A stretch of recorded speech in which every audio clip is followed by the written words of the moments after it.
Weekend you were looking forward to. Now that it's here, what's your anticipation level of having 2 games back home? I love it, man. I'm back at the crib. He's starting at the crib, y'all. I got family coming, and I'm starting as well. So, it's a lot of emotions going on, but I know we need this win as a team. So, with all the emotions and stuff, I put those to the side until after the game where I can see my family and stuff. But I'm just gonna go out there and kill, do my thing, and prove. I was gonna say it's easy to say it's just 1 game, but it's a little more important personally. No, so facts. How tough is it? It's not tough at all. It's no pressure at all. It's me doing what been doing all this year. Just playing hard, just helping my team. And I got a little more juice since I'm back at home. Just wanna, show off for my people and show off for the fans and stuff. I chat with Jalen a couple days ago, and he said you guys are really handling, some days playing, some days not, no matter what, supporting the other person. Yeah. How's your relationship with him? It's been real good. Actually, I feel like it helped our relationship a little bit because we both in the same position, so we can just talk to each other about like when we not playing or when we playing, and it's just like a brotherly thing. Nobody's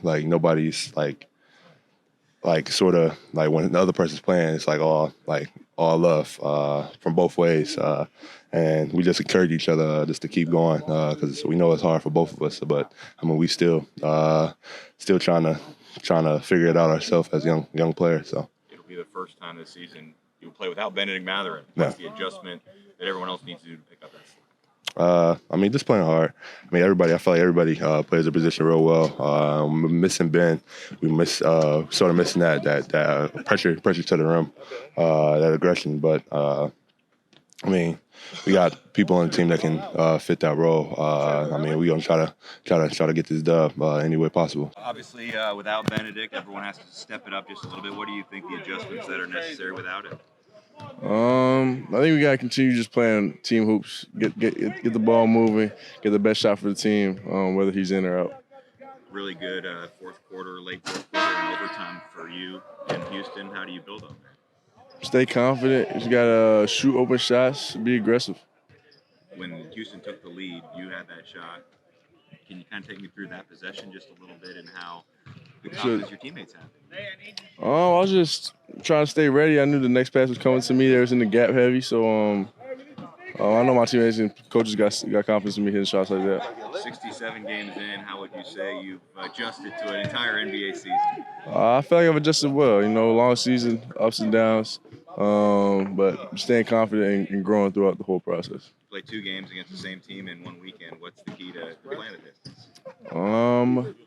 I think the key is focusing on ourselves. I don't think it has anything to do with the Pistons. I think it's just playing team basketball on the offensive side of the ball and coming together on defense, playing hard, defensive rebounding, playing our side, Usual weekend to play 2 games in the same city against the same team, but how is this little break in the schedule maybe beneficial? Well, it's helpful to us because we get to focus on, our starting point and making adjustments, which is a big part of playing in the NBA, especially as we prepare to be a team that plays in the playoffs.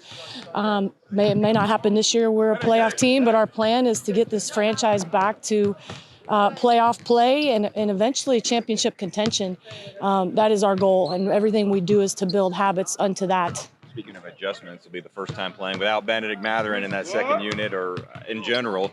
How do you make up for his loss? We're not going to have anybody who plays just like Ben. His ability to get to the free throw line and his just knack for scoring is hard to overcome by any individual. But we've got a lot of guys who've been waiting to play. They've been working hard. They're going to get opportunities tonight. And so it's going to be really exciting to see them take advantage of that opportunity. Detroit has some key players out, but as well as anyone, you've got to play who's out there. What concerns you most about who they have? That we don't know their names as well. People are in the NBA for a reason. You can't take anybody lightly. And sometimes that's a tricky dynamic for the human psychology. DJ continues to knock down those threes. It's now expected almost. How rewarding is it for you to see what he's doing? I'm happy for him. He's worked really hard to get these habits. to get the mentality as well.